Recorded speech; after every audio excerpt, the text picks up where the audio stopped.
రాకుంటే కూడా మేము బదులు సాదులు పోయి మేము అంతా నాటేసినాం సార్. ట్రాక్టర్ వాళ్ళకి, కిరాయి వాళ్ళకి, పిండి కట్టలకు, అంత కూలోళ్లకు 30-40 ఏళ్ళు పెట్టినాం సార్ మా అందరికి. మేము అసలు మాకు ఏం పరిస్థితి సార్, మాకైతే నీళ్ళు అసలు రావట్లేదు సార్. కేసీఆర్ ఉన్నప్పుడు మేము మంచిగా ఉన్నాం సార్, ఇప్పుడు అయితే మేము అసలు సత్య బతుకులు అవుతున్నాయి సార్. మాకు అయితే రైతులకు అందరికి సార్ ఎవరు లేరు సార్. నాకు చూడటాలకు చిన్న పిల్లగాళ్ళు ఉన్నారు, బుడ్డోళ్ళు అంటారు.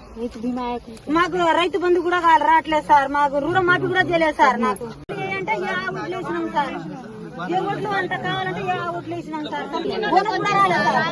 పోయినప్పుడు రైతులు అడిగినారు రుణమాఫీ అందరికి కాలేదు, రైతు బంధు అందరికి రావట్లేదు, నీళ్లు వస్తలేవు, నీళ్లు మేము ప్రభుత్వం నీళ్ళు ఇస్తాను నమ్మి పెట్టుకున్నామని చెప్పి అడిగి నన్ను కూడా మీరు అడగాలి, మీరు కొట్టాడాలి మా తరఫున అని చెప్పింది. దాని పద్ధతిలో నీళ్లు ఇచ్చినా, మీరు వద్దన్నాక నీళ్లు ఇచ్చినా అదేంటి. ఇప్పుడు సరే నేను ప్రతిపక్షంలో ఉన్నా, మంత్రి వాళ్ళు ఉన్నారు కాబట్టి అడగాలి, నా బాధ్యత మీ తరఫున. నేను నిన్న అసెంబ్లీలో పోయినప్పుడు వాళ్ళు చెప్పిన అన్ని చెప్తున్నారు. మొత్తం రైతు బంధు మొత్తం అందరూ చేసేసినాము, 20,000 కోట్లు ఇచ్చినాము, రుణమాఫీ మొత్తం చేసేసినాము, అన్ని చెప్పుకుంటూ వస్తున్నారు. నేనన్నా కరెక్ట్ కాదు మీరు చెప్పేది. నేను తిరుగుతున్న ఊర్లలో, జనంలో తిరుగుతున్నా, గ్రామాల్లో తిరుగుతున్నా, తండాల్లో తిరుగుతున్నా, వాళ్ళు రాలేమని చెప్తున్నారు ప్రజలు. మీరు ఇచ్చినామని చెప్తున్నారు. నన్ను అడిగినరు ప్రజలు, మా తరఫున కొట్లాడమని అడిగినరు, నన్ను మాట్లాడమని అడిగినరు. పొలాలు ఎండిపోతున్నాయి, మా నీళ్ళ గురించి కొట్లాడమని అడిగినరు. నన్ను మీరు చెప్పేది అబద్ధము అని చెప్పిన. నేను పొలం బంగారం ఇస్తున్నది ఇయ్యలేదు, ఇంటికి 2500 ఇస్తున్నది ఇయ్యలేదు, ఏది ఇయ్యలేదు.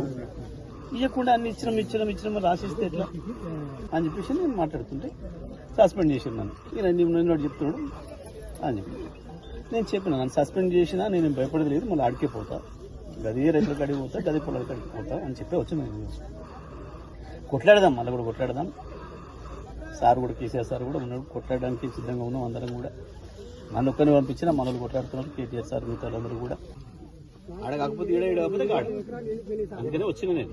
అన్ని ఊర్లు చూడాలి, ఎండిపోయిన మొత్తం కూడా చూడాలి, ప్రపంచానికి చెప్పాలి ప్రభుత్వం చేసిన దుర్మార్గం ఏంది, ఏం తప్పు చేస్తుంది, ఎట్లా అబద్దాలు చెప్తుంది, ఎట్లా మోసం చేస్తుంది ప్రజల్ని అనేది చెప్పడం కొరకే నేను ఇవాళ వచ్చింది. కొట్లాడదాం, ఇంకా ఎట్లా చేద్దాం, ఏం చేద్దాం, మరి ముందుకన్నా ఈ గవర్నమెంట్ మెడలో ఉంచి నీళ్ళు ఇచ్చేటట్టుగా ఏం చేద్దాం అనేది ఆలోచన చేద్దాం తప్పకుండా. ఇంటికాడ కూర్చుంటే మీరు పోయి ముఖ్యమంత్రి అని చెప్పి రాలే కదా. ఇంటింటికి తిరిగి ఊరు తిరిగి నీకు 2 లక్షల రుణమాఫీ చేస్తా, 15,000 ఇస్తా, 500 బోనస్ ఇస్తా, నీకు 2,500 ఇస్తా, నీకు తులం బంగారం ఇస్తా, నీకు స్కూటీలు ఇస్తా, నీకు 5 లక్షల రూపాయలు చదువుకోవడానికి ఇస్తా, అది ఇవన్నీ మాట్లాడినావు కాబట్టి 2500 ఈ నెలలకి మా నెలకి ఇస్తా అన్నాడు కాబట్టి నువ్వు అది రాసిచ్చినావు కాబట్టి వేసిండ్రు. దాని కొరకు అడుగుతున్నారు, నిలబెడతారు, నిలబెట్టినప్పుడు అవుతుంది, మాట వస్తుంది.